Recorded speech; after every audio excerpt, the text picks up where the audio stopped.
All right, everybody. Welcome back to Questing Beast. Today, I think we're going to do some dungeon drawing.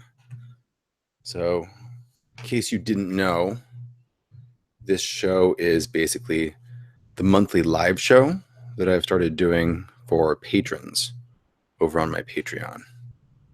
I recently kind of redesigned my Patreon so that it is a much simpler per month campaign instead of a per video. I heard some feedback from some people who said that they would prefer a per month campaign as it would just be easier for them to track. And I agree. It's easier also for me to keep track of my finances and money coming in and things like that. So it's a straight up per month campaign now, and people pledging at the companion level get to hang out with me and do a live video. So that's what we're doing today. I haven't done any dungeon drawing in a while. So I had some interesting ideas that I want to test out, and hopefully you guys will be along for the ride. This will be a bit rambly, I think. I have a lot of scattered ideas about how to draw dungeons, but bear with me and I'll see if I can touch on a couple of them. So first off, I have this sheet under here so that I can draw things isometrically, because I can see through it pretty well, and I can just get that isometric look. But before I start doing that, I really want to start sketching out the general idea of the dungeon and sort of block in where the rooms are and how they relate to each other and the theme of the dungeon and so on. So let's start working through that first. My basic idea here is that I want this dungeon to be like an alchemist's lab. I'm thinking like a king who was like an alchemist on the side, and he had some sort of retreat where he would do his alchemy and create magical inventions and spectacular things, and then invite his friends over to hang out and admire all of his work. But there was some sort of magical catastrophe, and everything went to heck, and now it's a ruin, and you get to explore it and check things out. But the main twist that I would like to throw in here is that I want there to be robotic servants wandering around, still operating under their normal conditions, still doing their thing, but I want them to be reprogrammable. And I don't want to tell this to the players right away, but my general idea is that I want each of the constructs to have a purpose in life. So whether that's destroying things, repairing things, or anything else, delivering things from one place to another, defending things, that's just what they do. But their target of their activity can be reprogrammed. So there's going to actually be punch cards, like those old punch cards that people would use for programming old computers. And you can slide these punch cards in and out of these constructs, and it will change their programming. So once players start figuring this out, it'll just be implied, it'll be there and for them to tinker with. And once they start figuring out that the punch cards give the robots or constructs a different target, then they can start going from guy to guy and reprogramming them and making them serve their own purposes. So I think that would be a really fun idea. I tested out a kind of a prototype of it on my 5th graders recently, and they seemed to really enjoy it. So, or they didn't finish the whole thing, but it was a fun time. I'm curious to see how adults would handle it, because I wouldn't have to give them as many clues. You know, kids don't really know what punch cards are. So let's start sketching out, first of all, how these robots are going to work, because I think that's really going to be the main troubling spot here, getting all of that balanced right. Because I want all of the robots' purposes and jobs to be logical and to make sense within the universe. But at the same time, I would like them so that if you reprogram them, there's a lot of useful ways you could switch around their punch cards to do interesting things. All right, so I have a couple ideas here. So we're going to have a couple robots. The main job is just to destroy things. Right? They're attack robots. There's a couple of them. And their targets are naturally intruders. Right? That's who they go after.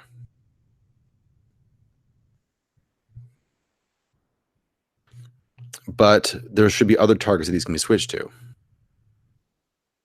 So for example, I need to have another robot who has something to do with the actual robots themselves. Because I want you to be able to take this target, take out this punch card, and switch it with one of these to make a destroy robot go after the other robots, right? Make them work against themselves. So maybe this guy's job is to just repair robots. That's his original purpose. So if you encounter these destructo robots in the dungeon and you fight them and you beat them up, but you don't take out their programming card or anything like that, this guy will come along and fix them. And that could be a problem later on, because then they'll come back to life if you haven't taken out their punch card. What else? Oh, I had another idea where I want another repair bot. And his job is going to be to repair damage to the dungeon. So repair, what's a good way to put this? Just say damage. You know, let me use a darker pen here. I don't know if this is showing up all that well on camera.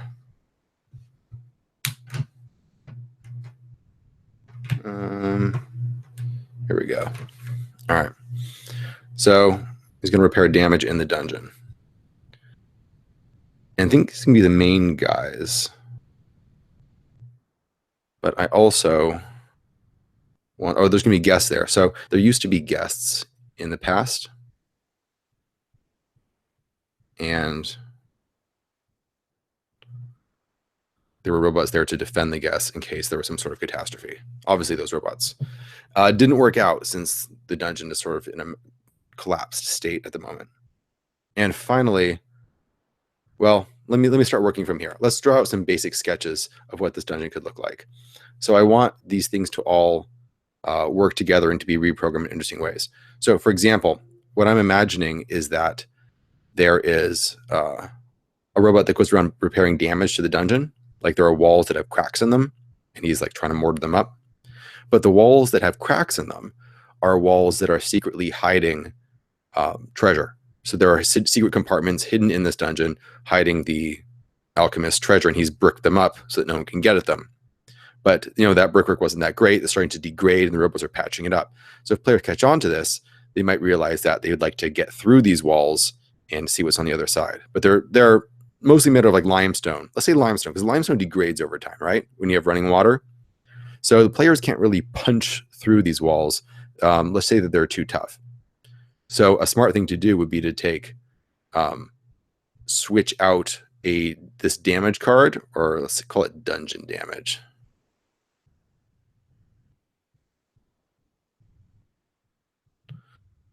Dungeon damage, and you can switch it out with one of these destroy robots. So this robot now walks around the dungeon, punching holes any place where there's dungeon damage. So he knocks down those barriers for you, and you can get through to the treasure. Or at least you can see what's on the other side of those walls.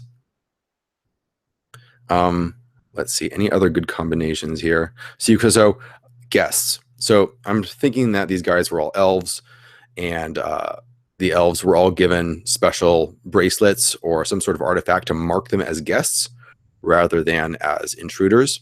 And so they're robots that naturally defended them. But after this magical catastrophe that's happened in this alchemist lab, I'm imagining that catastrophe is plant overgrowth. That there was some sort of explosion, there's crazy vines and flowers have grown everywhere and killed everyone in the dungeon. And I'm imagining that they've been cocooned in these cocoons in hibernation, slowly being turned into these, plant elf creatures. But they still have these bracelets or whatever that mark them as guests. So if you're coming up against them, you could take one of these guest cards, switch it into a destroy bot, and have it fight them. Right? But or you could put one on one of the guests' bracelets yourself, and then you have a robot that defends you, in theory. So lots of ways that you could play this. And lastly, what I wanted to have is a retrieval bot. So retrieve, not retrieval, I'll just call it retrieve. Retrieve cards. So as players are going around and they're collecting these punch cards, there's going to be a robot going around trying to take them back again, just to add another layer of conflict. And what he's going to do with these cards is he's going to try and take them from the players peacefully if possible, but violently if not, because he doesn't. The Sorcerer King, the alchemist guy who designed this dungeon, didn't want guests or anybody wandering around with his programming cards. So he'll take them away and then lock them up inside his chest. This robot will. And then he will store them in the alchemist's private library where he keeps a lot of his rare and magical stuff. And this library is sealed off with wards that no living thing can cross. It just fries you if you try and cross it without protection. But the robots are fine because they're robots. So my idea for this is that you can switch this around and switch intruders with cards. And if you play it right, this robot will pick you up, lock you up inside its chest, and then walk you through the magical barriers and allow you to access a place you couldn't access otherwise. So I'm trying to create as many possible combinations here as possible to allow players to have more creativity. Hopefully that'll be a lot of fun. Let's see here. So these are all bodies. So each of these robots' bodies should clearly indicate the kind of thing that it does, because this activity doesn't ever change for them, just their target. So these destroy robots, maybe you can have them all different. This one has like a big sword,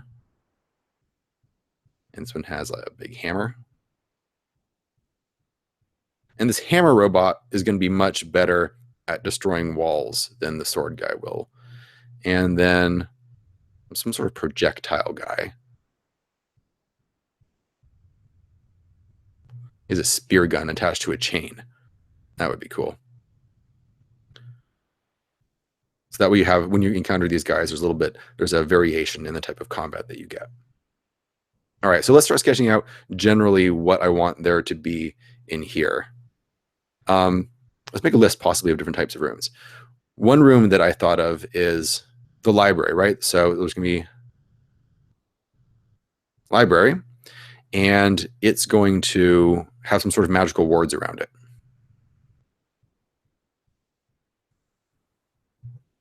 That no living thing can pass. And inside, there's going to be a couple magical books, maybe a spell book, maybe an alchemy book, so or a recipe for making a type of potion.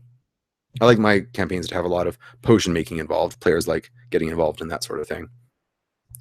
And I want something else to be in the library. So I would like, I'm thinking that these cards should be in there. The defend robot and the guest card, so that you can see this library right away. It's defended by magical wards, but those don't actually block your line of sight. You can see right into the library. You can see an objective right there, and then that should motivate players to find a way to get in there. I don't like hiding a lot of information from players. I like the objectives and ways that they can manipulate the dungeon to be fairly clear. I think that makes things more exciting, and it drives a better behavior on the part of the players. So defense bot is going to be in there, and guest card is going to be in there. What else? Okay, I had an idea for a big atrium, a big entrance room. And there's going to be vines and moisture everywhere in this dungeon. So I want the opening atrium to be covered in vines that tie up your legs and drag you down and try and crush you. But the weakness that I was thinking of is that they are vulnerable to sound.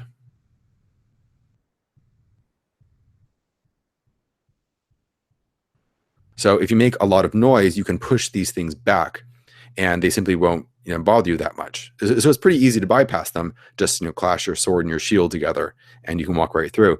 But the offset of that is that you're creating a lot of noise, and you're going to start attracting these killer robots looking for intruders. So there's that trade-off there. And then, of course, very smart players may find ways around this. Maybe they can climb along the walls. Perhaps they can do something like create stilts or like a zip line or a way to get past the vines without having to actually walk through them. So you want to create multiple avenues that players could pursue. And I want the library to be visible right at the beginning, because having these cards and bots and library books. So available right at the beginning or visible right at the beginning should drive them through the rest of the and through the rest of the dungeon, trying to find a way to get in there. In a lot of ways, when I envision dungeon creation, I think about it similar to level creation in a video game, like in a shooter, especially the really old ones like Doom, where there's this very intentional level layout. Of course, Doom was very inspired by Dungeons and Dragons originally, but where everything is laid out in a pattern, everything's there for a reason, everything is giving you information, and you have to decipher it. I guess there is more Doom influence in this now that I think about it, because there's also these cards, like the red and blue and yellow cards that you would find in Doom. So there's kind of that going on too. All right, so generally, how do I want this thing to be laid out? I'll think of some more rooms as I go. I want to get into drawing here. So we're going to generally have a big atrium to start off with. Atrium, I'll say vines. There we go. Sorry, I have a little bit of a cold here. All right, and I want that library stuff to be visible right away. So I'm thinking that there's going to be a staircase going up right there. And at the top of it, there's going to be, let's go with a circular room because that's cool. It's kind of wizardly. And there's going to be this library, full of bookshelves and so on. And then maybe there's like a big open book right in the middle of it, so that they can see that there's a valuable artifact just like smack there waiting for them to get to it, but they can't reach it, right? So let's say there's a magical ward right here blocking their way. And I don't want it to actually block their vision, so I'm imagining that it's going to be some sort of energy field, right? Make it pretty tangible, make it obvious that it's there, maybe like a blue field. And I want it to kill living things so that the robots can still pass through it. So you have to find a way to signal that to players. You can't just have it kill them off as soon as they touch it. I mean, you could. That would be pretty brutal. But I like giving players clues so that the game is much more focused on deciphering your environment and figuring a way past things rather than just trial and error. So I'm thinking there's going to be a skeleton here. That's kind of the classic way to do it. And the skeleton is half in, half out of this magical ward. Like his front half, it has fallen into the library and it's just like bone. Like it's all of the flesh has just been scorched away. Whereas the bottom half, like his legs are still sticking out onto the stairway and they're still, decaying meat, basically. So that should give players a very clear indication of what's going to happen if they walk through this. That way, if they actually do, it's fair game, right? They saw what happened to this guy. So any dumb things that they do, it's on their heads. So you got to make that very clear. All right, and I would also like to put some good stuff in here because I also want there to be some artifacts in here that they can unlock, so to speak, later on. So maybe like a big closet at the back here with the defend bot.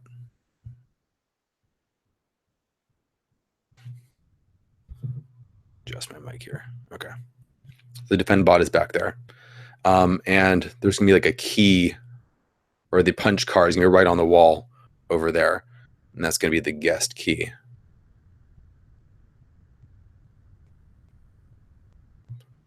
Yeah, because the guests are still around, right? Just in a mutated form.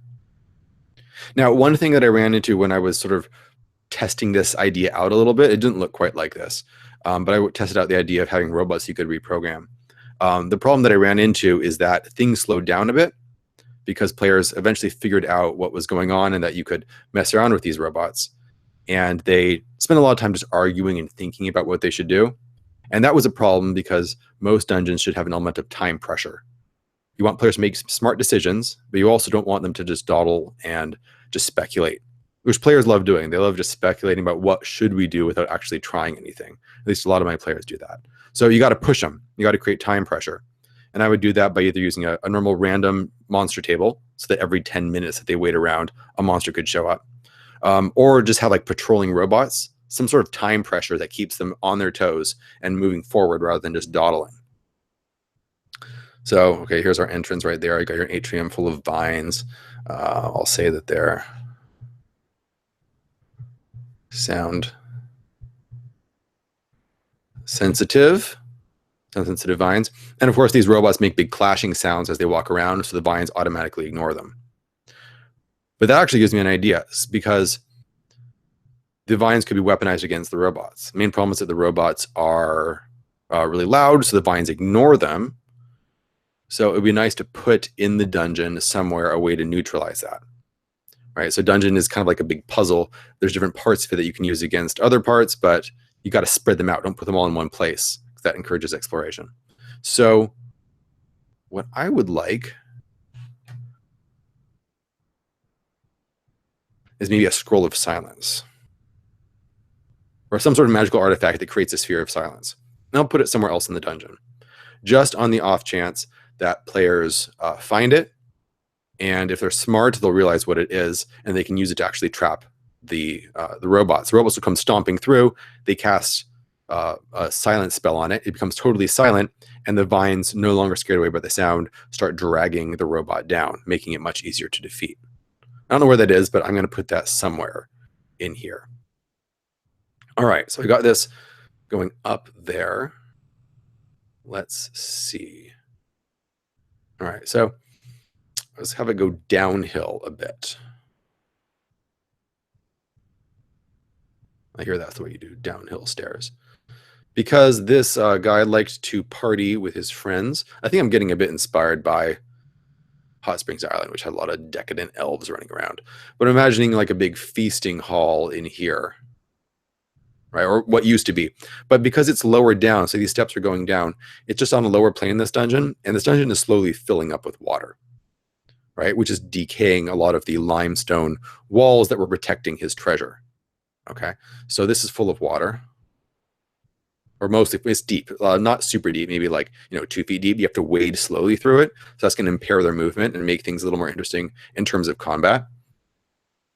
And because there's water in here, that means I should probably put one of those murals in here too, right? Or one of those limestone walls that's decaying.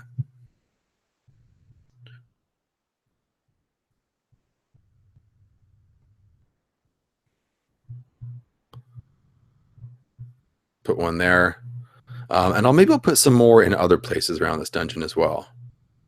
All right. So this watery area, the vines are, there's more vines down here. I'd like to see more vines, or at least I would like some of the leftover guests to be hanging out down here too.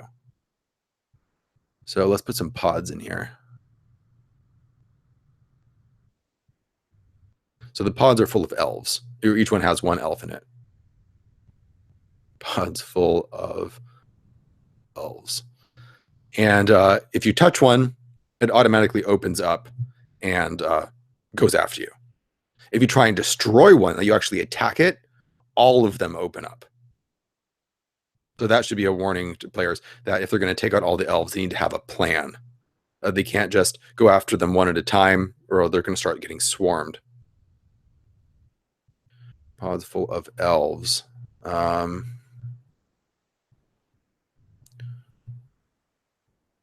Attacking releases them.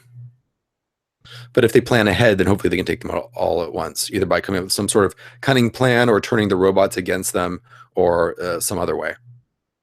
All right, so let's start out with let's have a repair robot down here.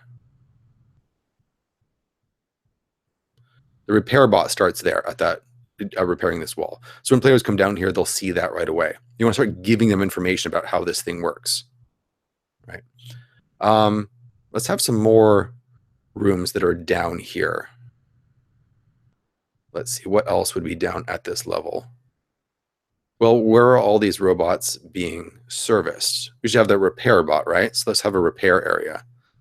Let's have maybe a hallway here.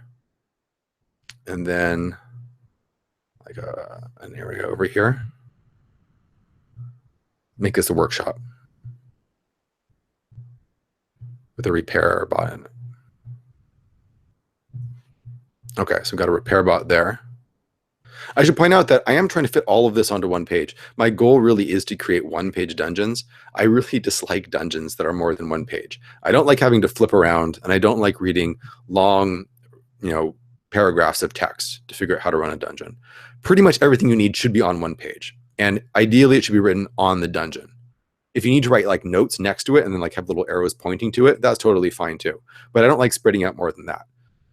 The best D&D sessions I've had have all come from one-page dungeons, mostly from the one-page dungeon contest, which has some pretty good stuff if you look at the higher rated stuff. Though some of it's kind of middling. So I'm trying to create a dungeon that I would really enjoy. I'm probably going to put, once I finish this dungeon, I'm likely going to put it up online for like $1. That seems like a pretty fair price. But anyone who is subscribed to my Patreon or who supports me on Patreon is going to get it for free because I give away PDFs of everything I make to my patrons. So if you want to start getting in on that, that is a good thing to do too. So workshop with a repair bot down here. So that explains where that is. I want to have some more verticality down here. So this is kind of down low, right?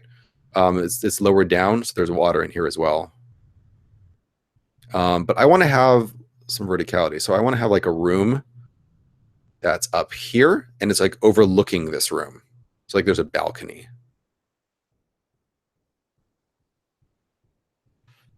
There's a balcony. Maybe this is like sort of like a VIPs club where everyone else is like having a party down there. You have the VIPs up here lounging about and eating the good stuff. Maybe there's some couches and so on.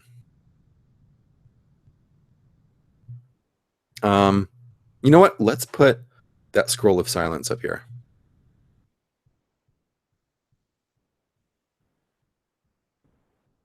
This is really rough, but if I ever get this into finished form, I'm going to clean it up a lot. Okay, so scroll of silence there. So how do you get in here? Let's try and maybe connect it back to there somehow, back to that atrium, because one of the principles I like for designing dungeons is loops. You want to have, most places should have more than one way to get to them, ideally. So that makes it less linear and allows players to use the terrain to their advantage.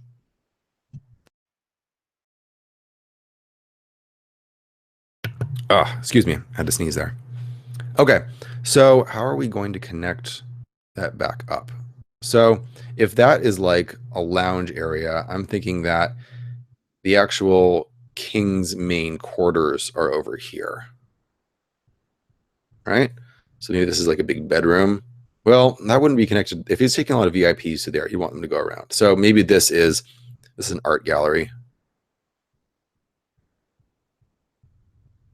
Maybe there's a couple useful pieces of art in there, but he walks them through there, and then his private chambers are more over here.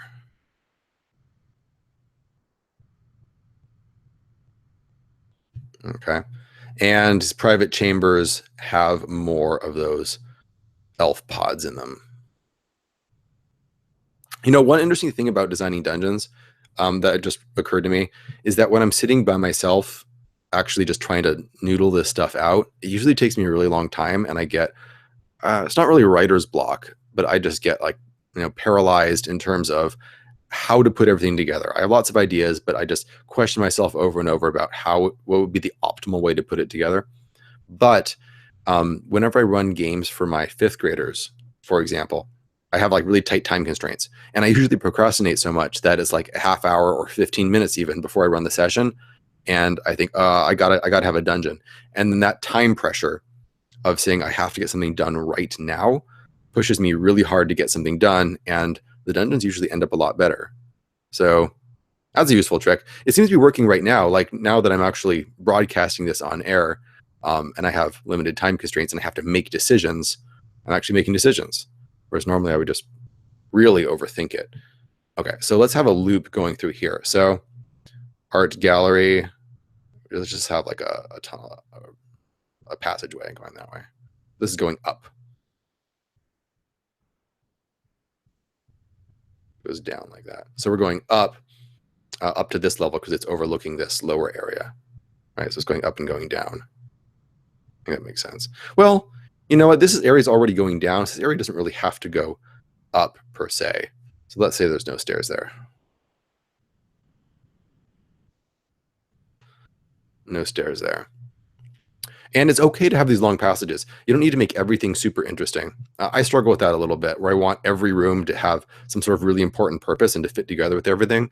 But in a facility that's been collapsed and decaying for so long, you're going to have rooms where it's hard to tell what was ever there. And from a game design perspective, it can actually be really useful to have empty rooms. because that allows a sense of pacing, where empty rooms can cause them to take longer, which means that the time pressure kicks in. It can also give them places to hide, and so on. So there's good game design reasons to have empty rooms and not just make everything really crunched together. Although some games make it work, like Maze of the Blue Medusa doesn't really have any empty rooms. I think they have 1 or 2 safe rooms, but for the most part, it's just like interesting rooms all mushed together. Okay, let's see. So we have a workshop down there. Let's look at the types of robots that I want and see if there's places to have them all. So you have your Destructo bots. Those are just sort of wandering around. Ooh, so he's an alchemist guy, right? So he needs to have a place to do alchemy.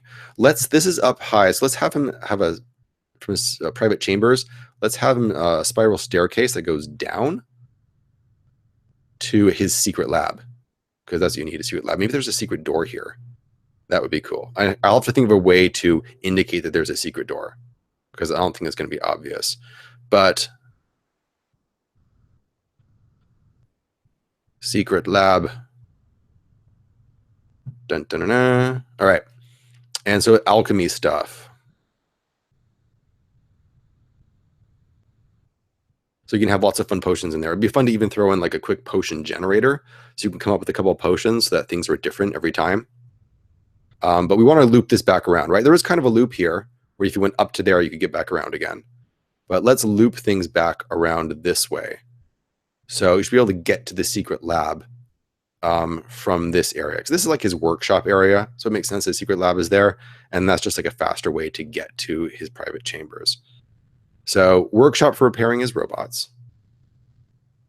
Secret lab for actually doing alchemy. A storage room. So he would probably have a storage room for storing all of his stuff. Secret lab goes this way.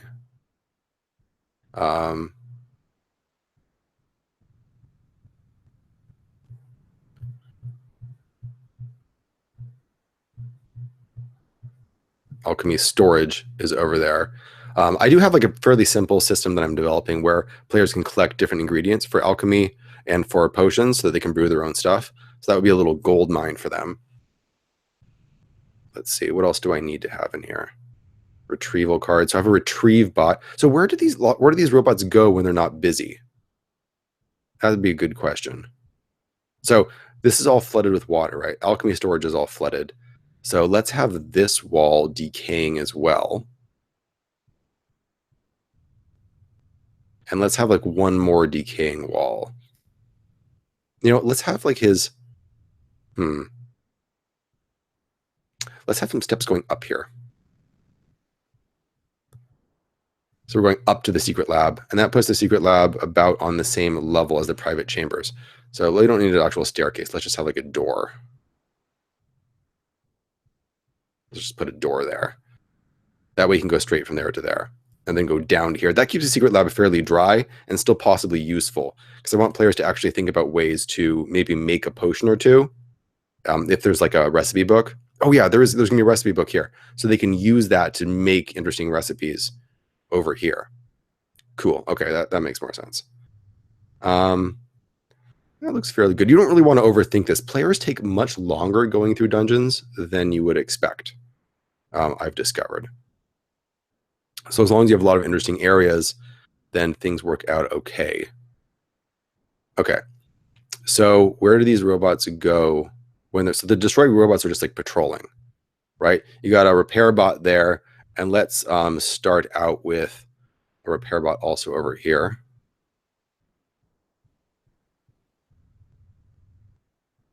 Now, you know what? Only one repair bot. We don't need more than one. That's fine. Defending guests, that's over there. So they can either fight these little guys, or they can program the robots to kill them. Or what could be even more fun is that they could simply rewire a robot to defend intruders, right? Defend themselves. And if they did that, then they could simply leave the dungeon and have a robot sidekick, which would be really cool. But I don't want to make that too easy to get. So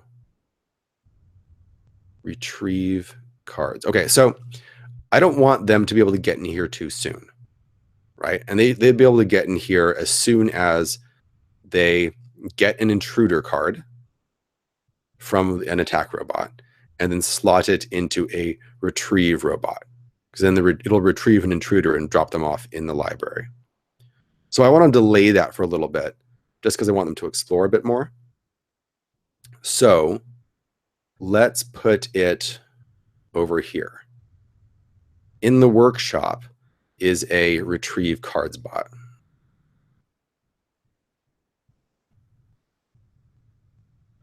Retrieve cards bot. Okay. And the repair bot is there as well. Right. He's got the repair bot there. Maybe he's fixing him. So they walk in there, they see it fixing him. They realize what this repair bot can do because they see it in action. And then this guy comes to life and starts going off to do his thing. Maybe it's sort of like a little trigger there. Okay. So we got a repair bot. He's taken care of. Defending guest, we know where he is. Retrieve cards, we know where he is. So how about all these destructo guys? So I want a destructo guy to come in right at the beginning. That should be a goal, because I want them to see, I want to give them clues right away about how all of this works.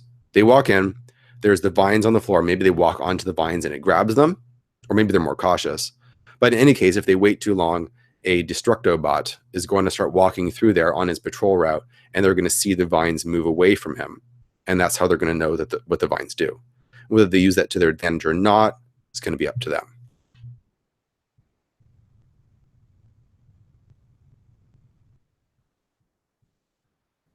So the destructo bot is walking that way. Okay. And let's have a couple other ones that are just like camped out in different places. So this one's going to be like the sword dude. He's hanging out there.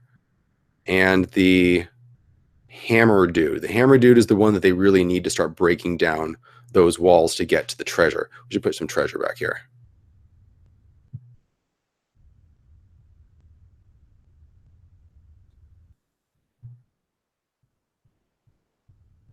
Oh, my spelling is terrible. Treasure and treasure. All right, so those are the goals. Guy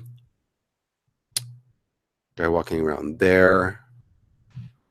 Let's have the hammer guy hanging out over here, because you want things to be too easy, right? If you want the hammer guy to go here, you should go over there. You have to backtrack. I like having loops, but I also like having backtracking. If you have a dungeon that's too linear, like each room provides a solution to the next room and you just go forward. But with backtracking, you have to keep the whole dungeon in mind. You have to remember what you saw before, so when you discover something later on, you go back to it again. So let's see. So Secret Lab has Hammerbot. It's over there. And lastly, we have our laser gun bot. He just hangs out up here. He's like the bouncer for this VIP room. Not a laser bot. What is he? He's a spear gun bot.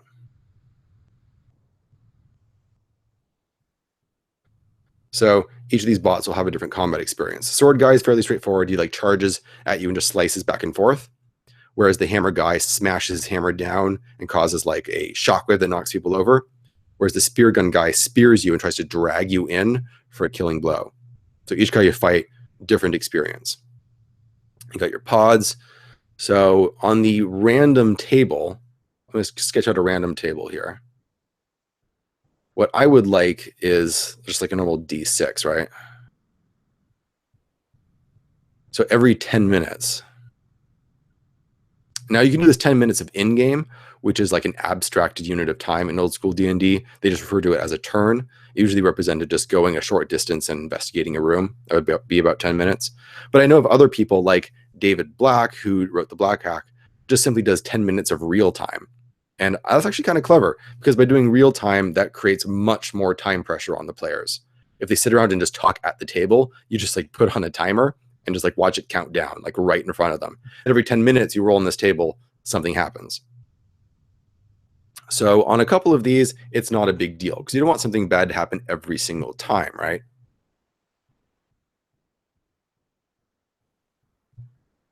So this is gonna be sounds and smells. So you hear like water sloshing, or you hear like a creaking sound, or you hear like the vines slowly like expanding, or you hear like drops dropping into a pool. So that gives a lot of background. Two of these, let's say that two of these are just going to be elves that have woken up for one reason or another. Elves, and let's make them fungal elves, because that'll be fun.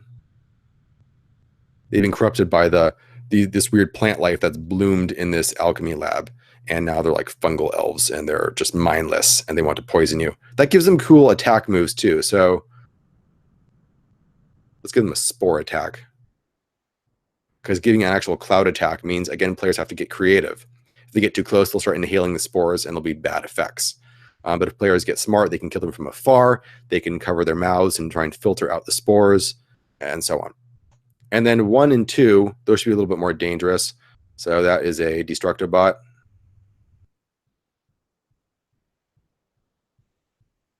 And what else might you not want to find in here? That was just a survivor. So a survivor from a previous expedition was sent down here and is maybe trapped in a room. So whenever you roll this, you find him trapped in some place, comatose, or just too terrified to leave. He can give you a little bit more information. So that gives you a built-in system for giving your players a little bit of clues if they really need it. Let's see. Fungal elves for those two. Instead of just sounds, let's have sounds on one of them. And then let's have tracks. So there's actually evidence of monsters. So you can either find the tracks of an elf or one of the destructo bots or the survivor, and you can decide whether to follow them or not, or whether to set a trap, right? So I'm actually really happy about this. I've been thinking about this for a couple days now, and I've just never really come together, but forcing yourself to make decisions makes things come together. So I think that worked out pretty well. Keep an eye out over the next couple days, as hopefully I can refine this into something that's a little bit cleaner and easier to read and better explained. And then I'll hopefully release it as a one-page dungeon, maybe as an isometric one, if I can use that to do an isometric design. And I'll put it out online, and you guys can test it out and tell me if it works in your home games. I'm testing it here, and the tests are going okay, but it's impossible to tell all the different ways that players could use it unless you actually check out different groups. So that's it for today. Thanks for anyone watching now or in the future. If you want to join me on one of these private patron hangouts at some point in the future, you can join me on Patreon. That's the easiest way to do that. Even at a $1 level, you will start getting all of my PDFs for free, but at a higher level, you can join the private chat. So thanks for watching, everybody. Hope this short tutorial on dungeon design is helpful. It's something I'm still mulling over, and I'm trying to piece together like an actual series of principles for dungeon design that's a little bit clearer than what you can typically find on the internet. But I think this was a good start. So thanks for watching, everybody. See you guys later.